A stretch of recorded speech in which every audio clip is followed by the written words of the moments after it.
colegas da Amazônia, brasileiros, já que o Mourão falou que eu fui bicho dele na academia, né? Em 74 era primeiro ano, ele era terceiro. E, obviamente, pouco eu lembro dele daquela época, mas ele sempre era bem lembrado por tudo que fazia. Então, hoje em dia, eu estou muito orgulhoso de tê-lo ao meu lado como vice-presidente e nessa missão que ele assume a partir de hoje.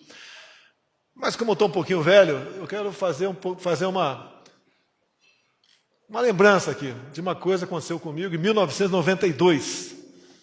Não sei se o Átila Lins estava lá já. Estava lá, né? Os mais antigos aqui. Era o primeiro mandato meu, deputado federal, e na Comissão de Defesa naquele momento. O senhor Collor de Mello determinou ao senhor ministro da Justiça que assinasse uma portaria para que desse início à demarcação da terra indígena Yanomami. Eu, obviamente, como parlamentar, todos nós somos do Amazonas, entrei com um projeto de decreto legislativo contra a imensidão da área, o equivalente a 2 vezes o tamanho do estado do Rio de Janeiro, com aproximadamente 9 mil índios, isso era uma suposição, mas um pedaço de terra mais rico do mundo, tirando os gases, né? Embaixo da terra, uma tabela periódica completa.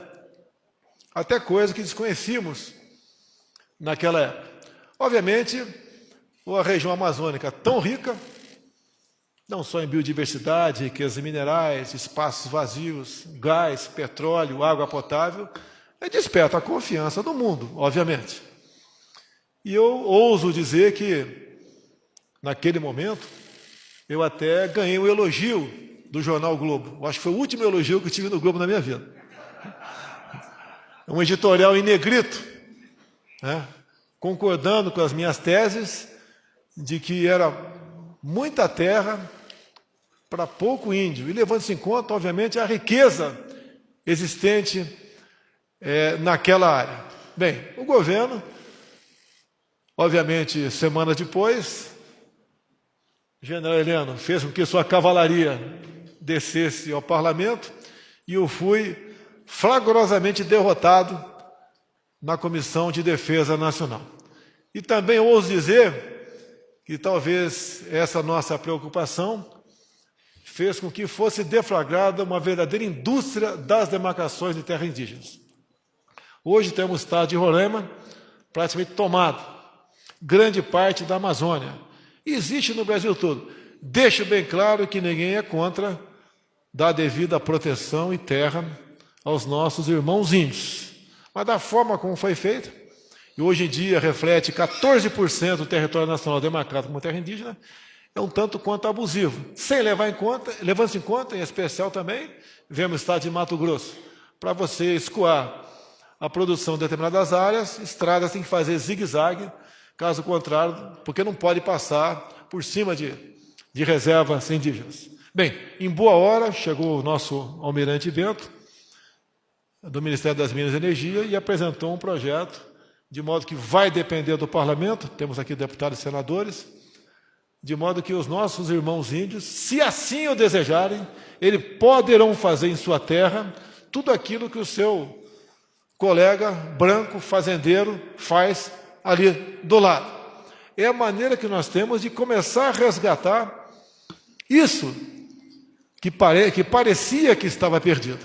Então, este conselho criado nessa data, onde temos o general Mourão como presidente, cuja composição de equipe não implica em qualquer ônus para nós, porque ele vai usar a própria estrutura da vice-presidência para levar avante, então, propostas as mais variadas possíveis para preservar, desenvolver a nossa região amazônica. Creio eu que é uma boa decisão, que nasceu num encontro onde ativamente participou o nosso ministro Ricardo Salles. Mas é um projeto de governo. E assim sendo, eu tenho muita esperança que possamos dar a devida resposta àqueles que nos criticam. O ano passado, um chefe de Estado da Europa ousou dizer que a soberania sobre a Amazônia não era nossa, era relativa. E outras autoridades falaram coisas semelhantes no passado. Nós temos, então, que nos preparar, temos a capacidade de se antecipar a problemas e realmente implementar políticas que passem a cada vez mais dizer que a Amazônia realmente é nossa. E nós queremos que ela seja preservada, mas que também os seus bens não fiquem lá simplesmente escondidos para sempre. Queremos a Amazônia cada vez mais brasileira. A Amazônia realmente nos pertence, General Mourão. Nos pertence, colegas da bancada amazônica.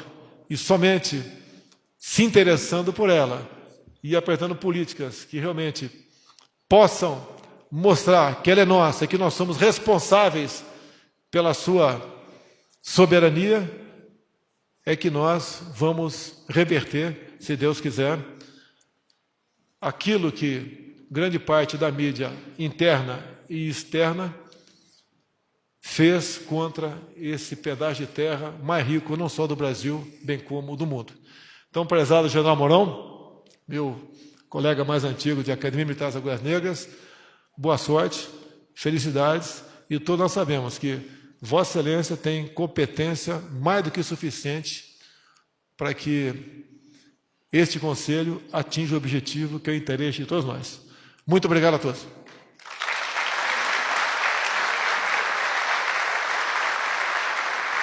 Olha, eu sei que ninguém fala depois do presidente, mas eu já pedi... Não falava. Não, eu vou pedir porque, já que valeu a antiguidade aqui, o Mourão já disse que o presidente foi bicho dele, Mourão foi meu cadete, então aqui a gente se acerta. Mas é porque eu acho muito importante, essa cerimônia, poucos estão avaliando a grandiosidade do que ela representa para o Brasil. Nós sempre consideramos a Amazônia meio país amigo. A Amazônia é propriedade dos brasileiros. E nós precisamos pensar na Amazônia e pensar grande, porque ela é gigantesca, e entender algumas coisas. E uma delas, muito simples, é o brado de selva. Da onde nasceu o brado de selva? Um homem que contribuiu decisivamente para que a Amazônia aparecesse para o Brasil inteiro foi o coronel Jorge Teixeira. Ele criou o Centro de Instrução de Guerra na Selva, nos idos de 1965. E o Centro de Instrução de Guerra na Selva é hoje um exemplo de centro de instrução no mundo inteiro. O mundo inteiro reconhece que nós temos o melhor combatente de selva do mundo. E essa história de melhor tem que se estender para toda a Amazônia. Não adianta nós termos só o melhor combatente de selva. Nós precisamos fazer da Amazônia alguma coisa que nos orgulhe profundamente. E o brado de selva nasceu na época da construção do Centro de Instrução de Guerra na Selva. O coronel Teixeira, Jorge Teixeira, famoso Teixeirão, foi prefeito de Manaus, depois governador de Rondônia, 2 missões que ele cumpriu de forma admirável. E o Teixeirão, ele era avesso a qualquer burocracia, ele detestava papel. Onde ele passava, ele deixava um rastro de destruição na parte burocrática, na parte de papelada. O outro que vinha depois dele tinha que dar uma ajeitada no terreno, né? Foi o que aconteceu com o general que foi o comandante do SIG, depois dele comandar 5 anos, teve que dar uma ajeitada na administração, que estava tudo de cabeça para baixo. E o Teixeirão achava muito demorada a saída das viaturas dos SIGs para construir as bases de instrução no entorno de Manaus, algumas a mais de 50 quilômetros da sede do centro de instrução.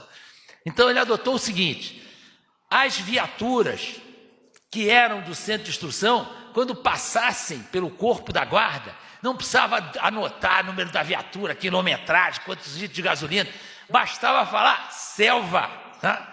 E passava. Então nós vamos agora fazer uma homenagem a essa Amazônia, que naquela época já pensava em ter a grandiosidade do João Mourão de assumir isso, e a grandiosidade do presidente de bancar essa iniciativa. E vamos fazer um brado de selva aqui. É o seguinte, eu vou dizer o seguinte: tudo pela Amazônia e em seguida a gente fala selva.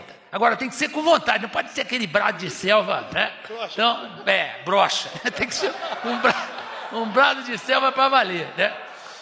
Então vamos lá. Tudo pela Amazônia. Selva! Acho que pode melhorar. Tudo pela Amazônia. Selva!